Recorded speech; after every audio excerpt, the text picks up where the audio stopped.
안녕하세요. 하우스피탈 한의사 김영진입니다. 오늘 진료 마치고 여기 의정부로 왔습니다. 의정부에서 지금 치매 때문에 고생하시는 어머님이 계셔가지고 이쪽으로 진료를 왔고요. 이제 드디어 좀 봄이 다가오는 것 같아요. 네, 그래서 날씨도 많이 풀리고 그랬는데 환자분 몸도 잘 풀릴 수 있도록 제가 오늘 잘 치료해드리고 오겠습니다. 환자분 아파트 들어왔고요. 오늘 치매 약에만 현재 의존하고 계신데 어머님께서 오늘 제가 할 수 있는 부분에 대해서 잘 치료를 해드리고 오겠습니다. 네, 방금 환자분 보호자분하고 상담하고 치료 방향하고 그러고 나왔는데요. 이게 보니까 치매가 있어서 이제 환자분 본인도 괴로우시겠지만 이 가족분들도 되게 많이 상처가 있으신 것 같더라고요. 그래가지고 그 부분에 대해서 잘 이제 가족분들 좀 타일러주고 그러고 나왔습니다. 네. 그래서 일단 치료하는 거는 머리에 약침하고 이제 간단하게 교정 잡고 그러는 쪽으로 이제 치료를 들어갈 거고요. 머리 쪽에 이제 모상건막을 좀 풀어주는 식으로 네, 제가 치료를 안내해드리고 왔습니다. 원장님, 엄마가 화장실에서 볼일을 보고 뒤처리도 안 하시고 세면대에서 씻으세요. 하지 말라고 해도 소용이 없고 옛날 집에 가자고 떼를 쓰십니다. 저 정말 너무 힘들어요. 뇌경색으로 쓰러지신 지 13년, 오른쪽 편마비로 걷는 것도 힘든 어머니를 돌보는 딸의 절규입니다. 몸이 불편한 건 감당하겠는데 점점 어린아이가 되어가는 어머님의 모습에 딸의 마음은 무너져 내립니다. 뇌경색 후유증, 단순히 팔다리만 못 쓰는 병이 아닙니다. 뇌가 망가져서 인격이 변하고 가족의 삶까지 송두리째 흔드는 무서운 병입니다. 오늘 영상, 기약 없는 간병 전쟁을 치르고 계신 모든 보호자분들을 위해 준비했습니다. 환자를 어떻게 돌봐야 할지, 그리고 보호자인 여러분은 어떻게 버텨야 할지 제가 그 답을 함께 찾아드리겠습니다.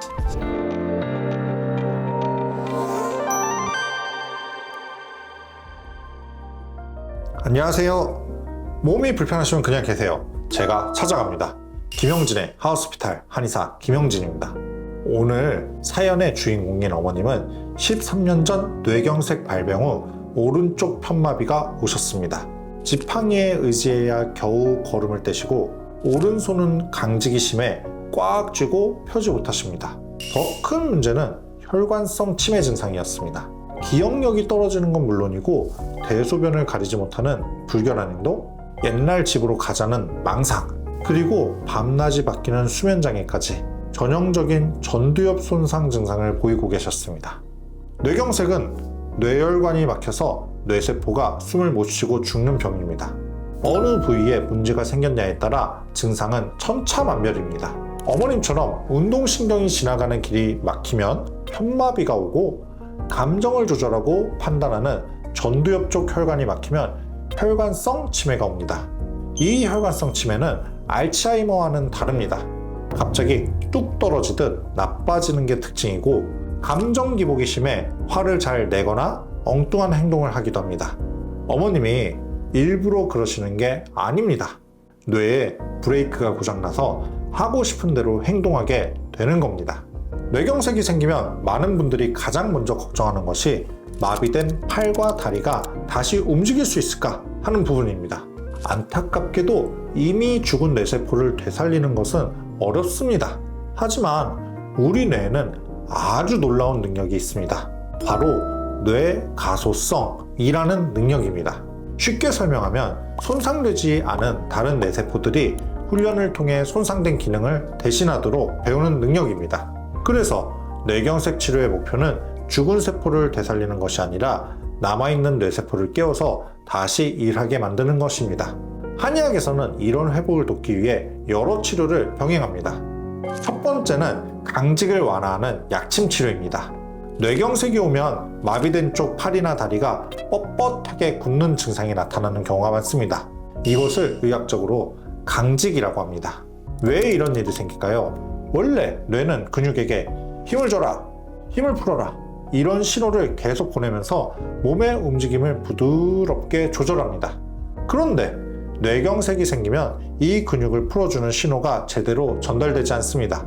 그래서 근육이 계속 긴장된 상태로 남게 되고 팔꿈치나 손목이 점점 굳어버리게 됩니다. 이럴 때 강직이 심한 부위에 근육을 이완시키는 약침 치료를 시행합니다. 또 함께 추나 치료를 통해 굳어버린 관절을 부드럽게 풀어주면 관절 움직임이 좋아지고 통증이 줄어들고 손을 펴는 동작도 조금씩 회복될 수 있습니다. 특히 손을 꽉 쥐고 계신 환자분들은 손을 펴드려야 위생관리도 쉬워지고 피부 염증이나 통증도 줄어들게 됩니다.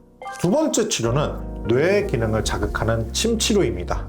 침치료는 단순히 근육만 치료하는 것이 아니라 뇌의 기능을 자극하는 역할도 합니다.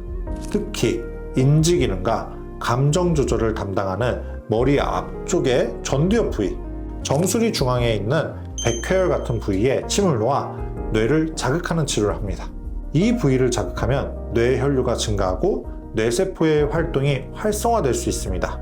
그래서 치료를 받다 보면 멍하게 계시는 시간이 줄어들고 낮 시간 동안 의식이 또렷해지고 밤에 수면도 더 좋아지는 경우가 많습니다. 또한 불안, 초조, 망상 같은 증상이 있는 환자분들에게도 증상 완화에 도움이 될 수 있습니다.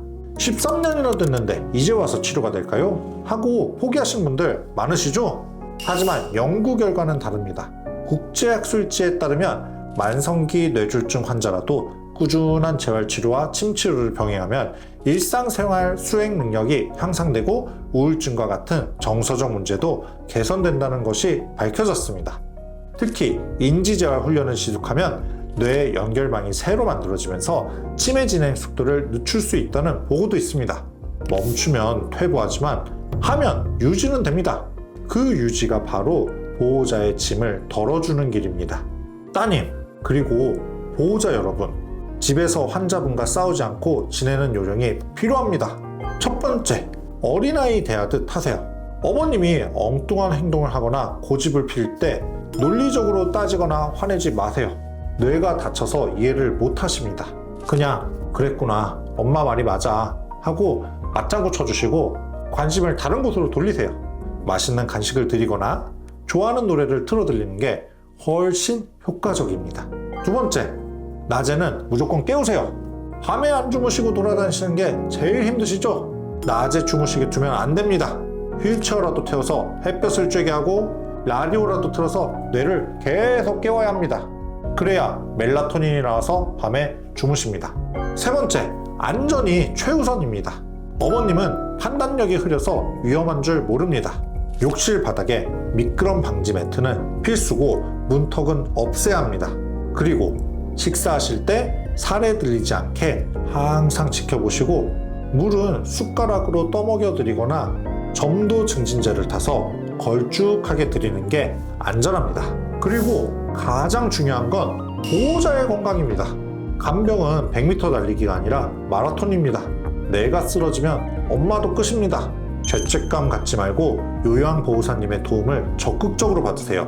요즘에 장기 요양 서비스가 잘 마련이 되어 있어서 장기 요양 등급을 받고 서비스를 받는 것도 좋은 방법 중에 하나입니다. 그리고 일주일에 하루라도 나만의 시간을 갖고 맛있는 것도 사드세요. 내가 행복해야 엄마도 지킬 수 있다는 걸 잊지 마세요. 13년 동안 엄마의 손발이 되어주신 따님, 정말 고생 많으셨습니다. 그리고 대단하십니다. 어머님의 기억이 흐려져도 딸을 향한 사랑까지 잊으신 건 아닐 겁니다. 너무 자책하지 마시고 힘들 땐 언제든 저에게 손 내미세요. 혼자 끙끙 앓지 마세요. 여러분이 다시 웃으실 수 있게 제가 끝까지 돕겠습니다. 지금까지 김영진의 하우스피탈 한의사 김영진이었습니다. 감사합니다.